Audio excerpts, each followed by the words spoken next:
As-tu déjà accepté de faire des choses pour les autres que tu pensais ne jamais faire?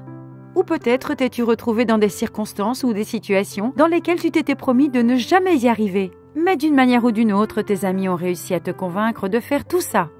Et il est également possible que ces amis ont utilisé des astuces avec toi. Ou penses-tu qu'ils sont simplement très persuasifs et gentils?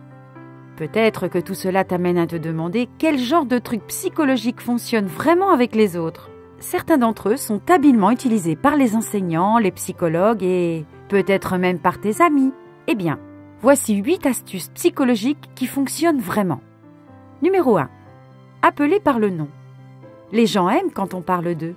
Eh bien, tant que ce soit quelque chose de positif, lorsque tu parles à quelqu'un et que tu dis son nom au milieu d'une phrase, c'est un excellent moyen d'attirer son attention et de rediriger la conversation vers toi et ton sujet. N'as-tu pas remarqué quand tu étais enfant que ton professeur disait ton nom au milieu d'un cours ou d'une dispute? Cela est fait intentionnellement, car lorsque tu entends ton propre nom, l'orateur capte ton attention et te ramène au présent de ce dont on parle.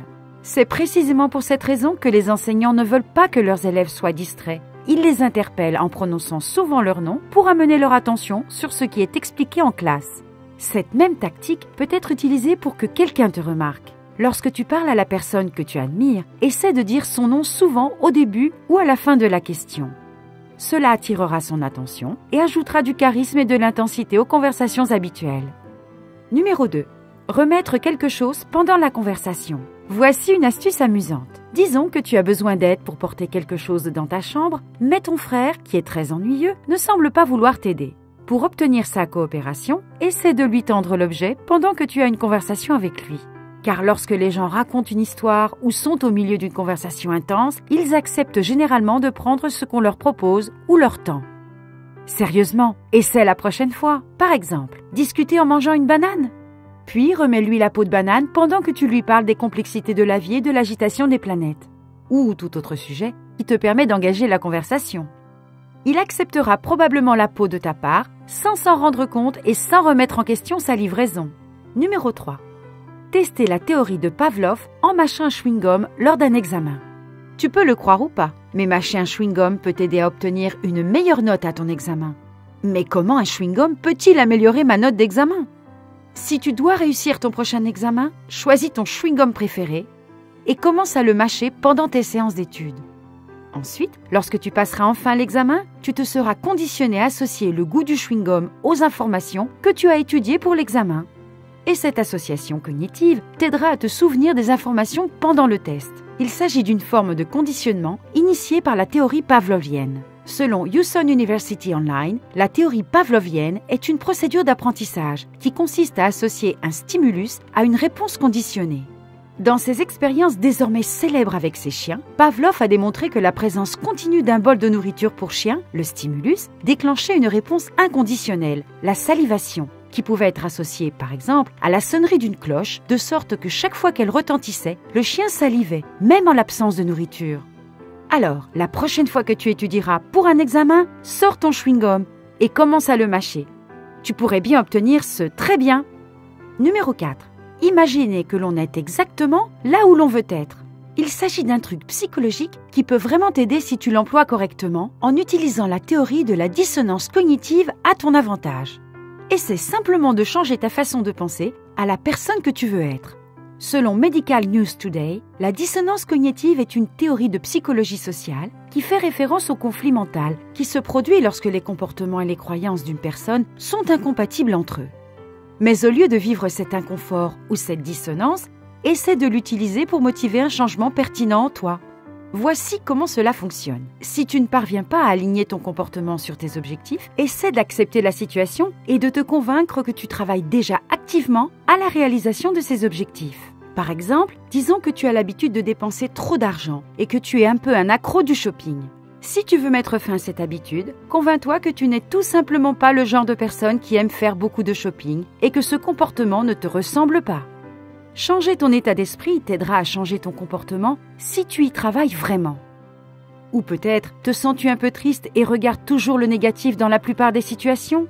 Bien qu'il soit important de ne pas réprimer tes émotions, essaie de te visualiser comme une personne qui voit toujours le côté positif. Et tu remarqueras que tu commenceras à voir le bon côté des choses, même pendant tes jours de mauvaise humeur. En bref, essaie d'utiliser la dissonance cognitive à ton avantage en imaginant que tu es là où tu veux être dans la vie. Changer la façon dont tu penses à toi-même peut te mettre sur la voie de devenir ce que tu veux être. Constate comment cela t'aide. Numéro 5.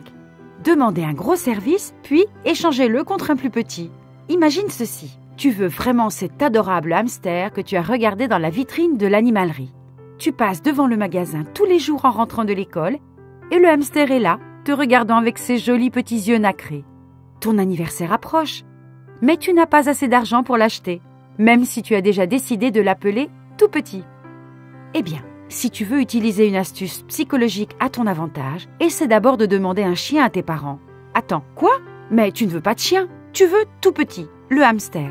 Oui, mais si tu demandes d'abord un gros service à tes parents, ils diront certainement non.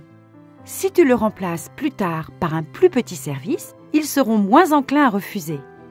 En psychologie, ce truc est appelé la technique de la porte au nez et peut être utilisé dans de nombreuses situations.